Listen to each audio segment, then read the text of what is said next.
Salut à toutes et à tous les amis, c'est Merlin pour la chaîne principale, j'espère que vous allez bien.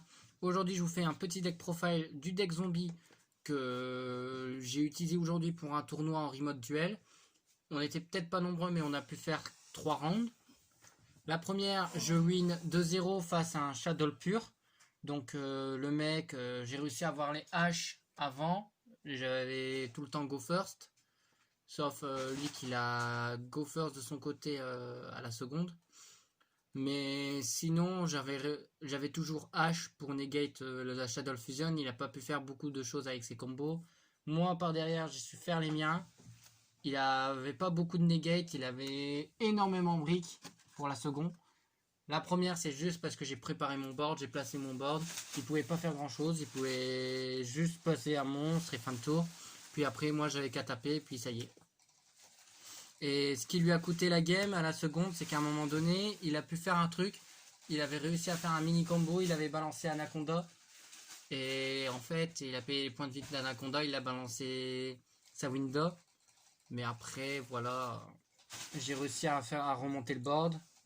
J'ai forcé Winda en battle. J'ai placé mon board en main phase 2. Et puis voilà, c'était placé facilement. Et deuxième round, j'ai perdu 2-1 au time contre Hero. C'était hyper serré. À la troisième, je reconnais que j'ai fait beaucoup de misplay, mais tellement misplay. J'ai laissé la porte ouverte à l'ennemi et il m'a fait une fusion de la destinée. Il balançait sur Fléau malveillant de Héros de la destinée. Il tapait à 3000. Et puis après, c'était time, donc je pouvais plus rien faire. Et puis à la troisième, c'était contre du Dragon Link. Franchement, il m'a forcé à réfléchir, le mec. J'ai grave galéré, je dois pas le nier. Même si c'était une version pas complète, etc. C'est son Dragoon qui m'a beaucoup fait chier en principal. J'avais pas assez de ressources pour faire chier Dragoon correctement. Mais au final, j'ai réussi. Et puis il avait mal joué il avait pas joué correctement son Dragoon. J'ai réussi à le passer. Et puis au final, bah, j'ai pu remonter. Et puis la première, il a win. Enfin, la première, j'ai win plutôt. J'avais gagné 2-0 contre le Dragon Link. Et en manche 2, il avait commencé à taper 700 points de vie. Il restait 1 minute. J'ai placé un petit truc. J'ai réussi à me débarrasser de son Starving Venom. J'ai passé en battle phase. J'ai tapé à 300 avec Link Kuribo. Il m'avait fait perdre 100 points de vie plutôt, pardon. C'est moi qui lui avais fait perdre 300. J'ai dit end phase et comme par hasard, le time. Au bon moment. Donc j'ai un peu gagné grâce au time. Donc de toute façon, ça aurait été une draw, mais je voulais pas la draw vu comment c'était serré. Donc j'ai fait 2 victoires, 0 draw et une défaite. Donc je vais vous présenter maintenant la decklist que j'ai utilisée pour ce tournoi. Je vais vous présenter dans un présentant le Ballard Rock en x2. Bon pareil, je vais pas expliquer grandement les effets vu que je les ai déjà présentés dans des decks profile. Je vais utiliser 3 solitaires Shiranui, ça ne change pas. Et pour le solitaire Shiranui, rien de bon que l'unizombie. 2 floraisons luisantes, pareil, ça va pas changer niveau ratio. 2 Banshee, avant j'en jouais 3. À un moment donné, je voulais en jouer 3. Mais je me suis dit, ouais, non, j'ai pas envie de changer ma consistance, je vais rester sur 2. Après, je vais jouer un Gozuki et 2 Mizuki. Donc, pareil, technique de Foolish et Reborn en même temps.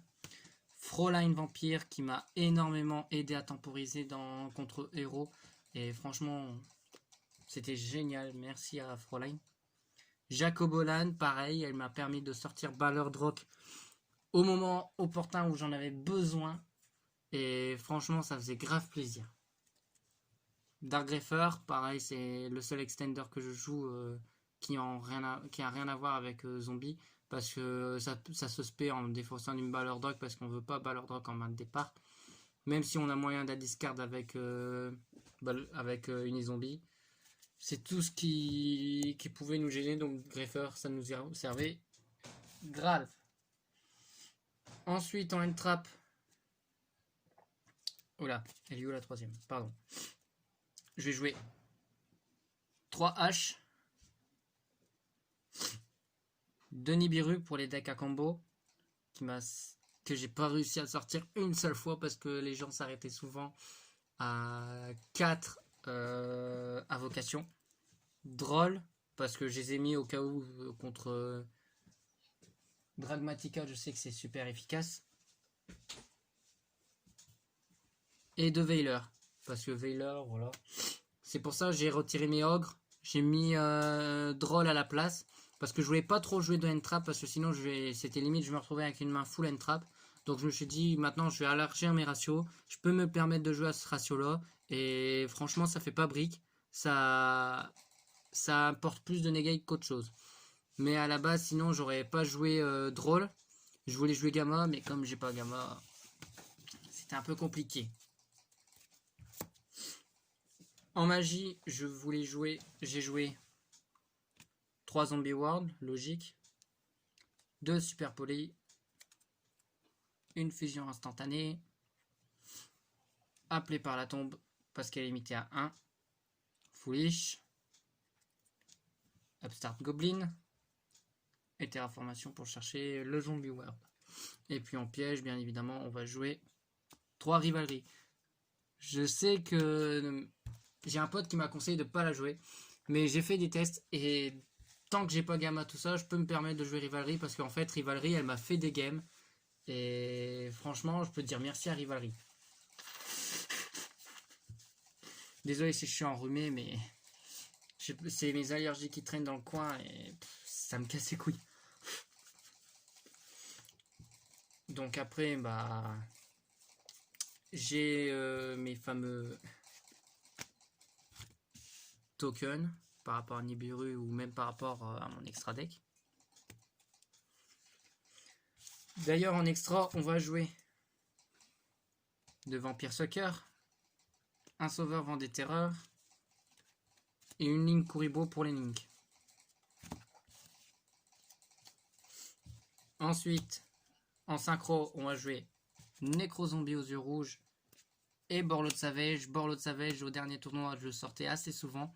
Là pour le coup Savage je l'ai sorti qu'une seule fois du tournoi et bah écoutez la circonstance dans laquelle est sorti Savage, c'est pas que je suis pas déçu, non, c'est juste que Savage m'a juste permis pour finir l'adversaire mais sans plus. On avait aussi Zombie Einstein que j'ai pas sorti du tournoi comme le Necro Zombie. Dingirsu pareil, je l'ai pas sorti mais dans tous les cas j'ai hésité à un moment donné de le sortir mais j'avais l'occasion de le finir donc je finissais, c'est tout. Parce qu'à un moment j'avais un board où je me finissais avec 2 Ballard Rock sur le board, c'était incroyable. Après ce que je jouais, bien évidemment, en fusion j'ai joué le Profondam. Parce qu'avec le Zombie World, la target à Super Poly. Un Starving Venom pour les Dark. Dracostapelia, parce que même si le mec il joue Dragoon, on va utiliser Dracostapelia. Ensuite, Entis, Mekaba et Nova pour la target avec l'effet de Maximus contre Dragmatica. Et le renoncer au milieu par rapport à target avec fusion instantanée. Voilà. Bon, bah maintenant on va passer à la partie que j'aime le plus, à savoir le side deck. Mais avant, petite présentation du Fist Center qui était un peu représentatif pour le deck zombie. Pour le side, j'ai mis un Pancratops pour Go Second. Donc Pancratops pareil en Go Second c'est pratique, c'est moteur de spé et moteur de destruction, on tape et après on peut faire son effet en effet rapide, c'est génial. Gamciel, bon, Kaiju pour ça sacrifie pareil pour gérer Dragoon, ça peut servir. J'ai mis mes 3 ogres en side parce que je me suis dit des fois ogre ça annule pas mais ça détruit quand même. Contre j'ai dit c'est vrai, je me suis tâté à les mettre en main mais je me suis dit au final c'est mieux de les mettre en side et que j'essayerai entre 2 manches quand je jouerai contre des decks style Guru Numeron, Guru Control, bien évidemment, Eldlich ou Dragmatica. Donc tout ça, c'est tous les monstres que je jouais en side. Après, en magie, je jouais uniquement 2 cyclones cosmiques. J'ai préféré ça à Twin Twister parce que ça banne. Parce que on sait que Phantom Knights peut revenir. Et comme il y a déjà des Phantom Knights Infernoble, même dans Infernoble tout court, on va détruire des cartes. Les mecs, il va recycler facilement, même dans Eldritch. Donc cyclone cosmique, on va préférer bannir. Ensuite, pareil, en Go Second, en piège, on va préférer 2 Evenly Match. Barrière dimensionnelle, donc dans tout ce qui est, comme j'ai eu le cas, Hero, Shadow, ou même j'avais préféré contre des decks du style Dragmatica, enfin pas Dragmatica, mais Adamancipator. Je disais Adamantia, c'était son nom de base, mais sinon c'est Adamancipator. Donc c'était super efficace contre Adamancipator, donc voilà, tranquille. 2 parfums anti-magie pour ralentir l'adversaire. Moi, j'aurais déjà placé ce qu'il me fallait. Donc moi, je m'en moquerais un peu. Mais le mec, avec parfum anti-magie, il va un peu douiller à balancer ses pendules, ses magies pour les SS et tout ce qui en suit. Et Red Reboot pour negate certains effets de piège pour les decks Eldritch et Pragmatica. Donc cette vidéo est finie pour aujourd'hui les amis. J'espère quand même que ça vous aura plu. Comme d'habitude, n'hésitez pas à lâcher le petit pouce bleu, l'abonnement à la chaîne, la cloche de notification et surtout de partager la vidéo, c'est très important. C'était Cyberlink, prenez soin de vous les potes, à la prochaine. Ciao ciao.